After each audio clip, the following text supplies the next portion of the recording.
what are the initial emotions like after that game? It sucks. It's the worst press conference of the year every year, unless you're the last man standing. So, yeah, it sucks. I mean, you put so much into a season as a group and you come up short. It's never a good feeling. Just watching your guys in that second overtime, how physically tiring was this game for both teams? Oh, it was tiring. There's no question. I mean, you could see our energy level drop as the periods went on, but I'll give, our guys played hard. They played hard every shift. They defended hard. We had some stretches where we spent a bunch of time in our own zone.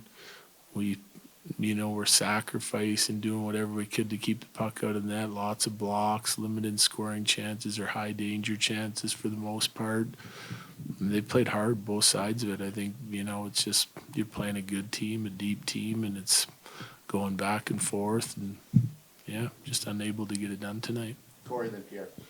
I know every season ends too quickly, especially in the playoffs, but just from where you were Monday morning with Jonathan Drouin coming back and being fully healthy to now, just what has this week been like emotionally?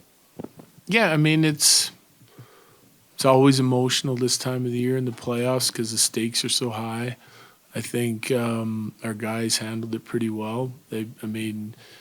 You're kind of riding that emotional roller coaster after games and then trying to get even keel before the next one and get focused in on what you need to do to win.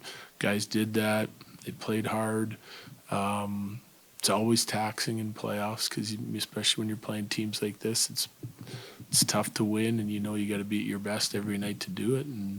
But I think end of the day, all you can ask is for the guys to give you everything they got, and I think they did that. Jared, you obviously know what it takes to win a cup from 2 years ago. You just lost to a team that beat you guys after being Vegas last year's champs. I mean, your sense of the Stars and if they have what it takes, do you think? Yeah, no question they do. It's a tough road every round, but they're a good team. I mean, they're a really good team. They're disciplined. They're deep. They got great goaltending, well coached. They got everything that you can ask for in a team. They're a contender in my book. I mean, I think it's with the new playoff format or newer playoff format, it's the way it is. You're going to run into good teams early. It's not 1 through 8 and reseeding again. It's Winnipeg we had a 50-win season, which I would consider a good season. That's kind of like the goal, get 50 plus every year to put yourself in the conversation for the division, the conference, the league. And we ran into Winnipeg, I think, had 110 points first round. We finished with 107. Then you take on the Stars. That's fourth best team in the league and second best team in the league right away. That's what you got to do to get out of a good division. So they're taking on Vegas, obviously a very good team, the defending champions, than us. And, the road is hard. You got to, I say it all the time, you have to play your best hockey for 2 weeks, and then you got to reset and be able to do it again. Then you got to be able to do it 4 times if you want to win. Whichever team is the closest to doing that is going to be the team that wins. Jared, I know this is tough for everybody, but how especially tough is it that with Zach Parise that this is it for him? Yeah, I mean, it's tough. You get, because I talked about this before. We talk him into coming here. He had some options, and the goal is to succeed, as always. And especially when you got a guy or two that might be their last kick at the can, and you want to help them achieve their goals. They're put so much into when they come here, they fit in right away, do whatever he can do to help our team. And he's just such a great pro and great person. Like everyone in our room was rooting for him. And, another reason, everyone has their motivations, but everyone, is playing as hard as they can. And I'm sure that's part of it. Jesse, then Colleen. Coach, I know you're never looking for excuses on anything.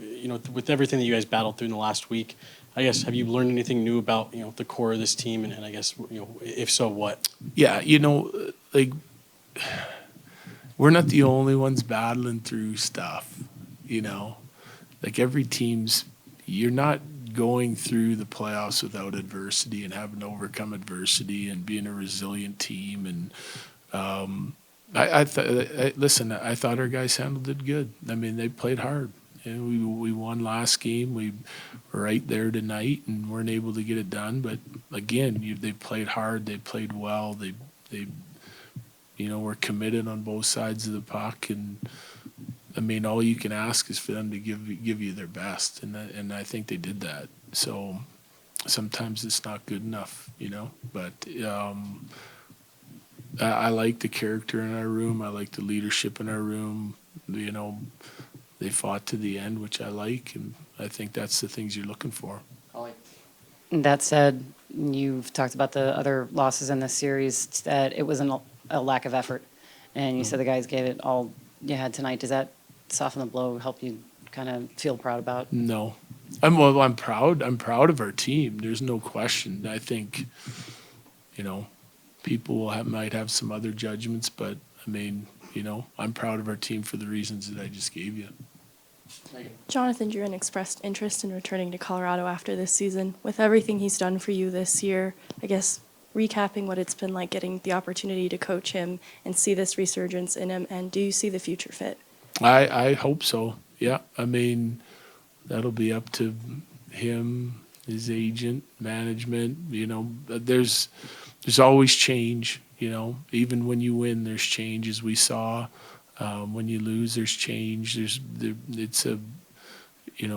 part of the business. But he was a great teammate, and I love the improvement in his game, the growth in his game. On both sides of the puck, and he's well liked in our locker room. So certainly like his ability and his talent and the way he played for us this year. So hopefully we can get it done. Corey, then Evan. Sorry, I know it's fresh, but just how do you balance like the fact that you have this core of world-class players, but you also have, for different reasons, Gabe and Val are just kind of big uncertainties going into next season and beyond? Yeah, I mean, I don't know. I don't know the answer to that.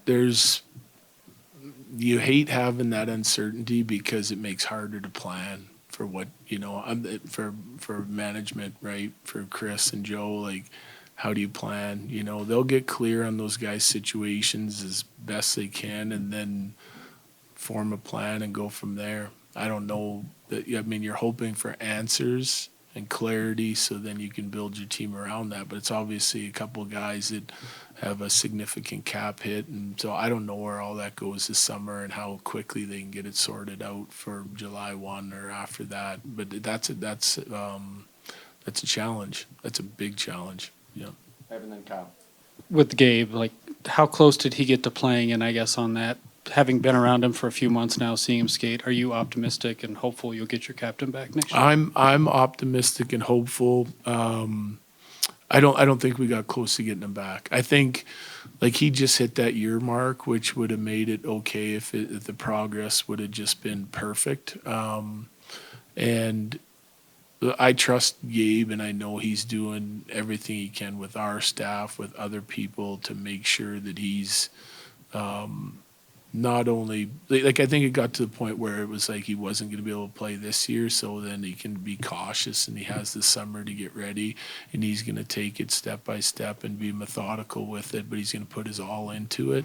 And I'm really hoping, like, not just for us but for Gabe, that he's able to play again. He wants to play, and it's been a long road for him. I'd like nothing more than to see him be able to come back and play, and I think that can happen. If anyone can do it, Gabe can do it. Jared, talking with some of the guys in the room, it seemed like some of the emotion was tied to the fact that this felt like this was a roster capable of winning a cup, especially after the trade deadline.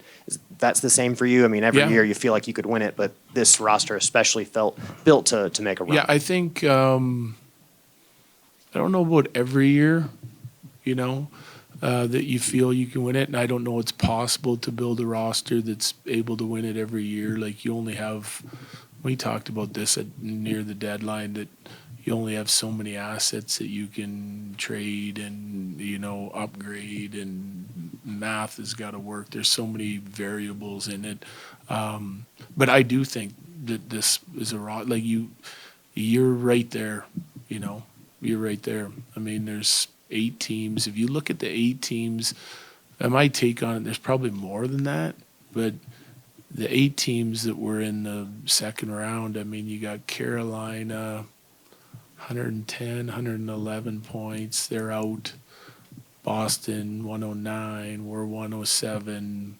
I mean, you're talking about all 50-plus win teams that are all going out to better teams, right? It's, you know, it's Florida Rangers on that side. They finished 1-4 in the league. It's Dallas on this side that was second in the league, and, you know, Van or Edmonton, you know, Van was third in the league. So it's the teams that did it in regular season and were consistent, built those rosters are all right there. I mean, it's hard fought games right away in the first round. Good teams are losing out, and in the second, there's a lot more.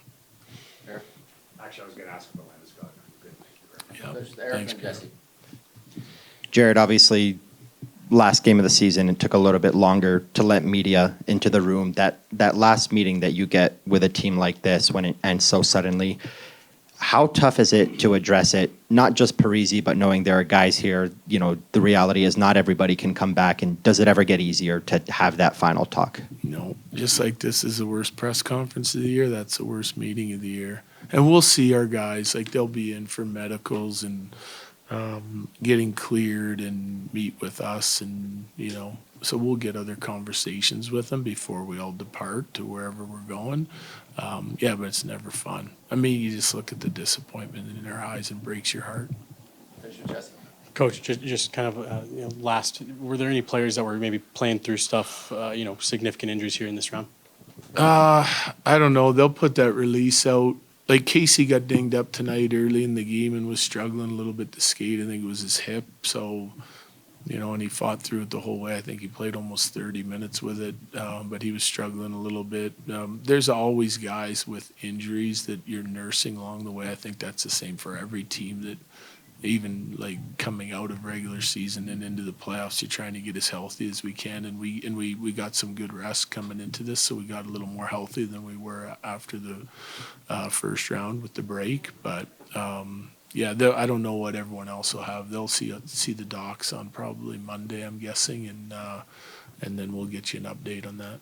All right, thanks, Jared. All right, thank you.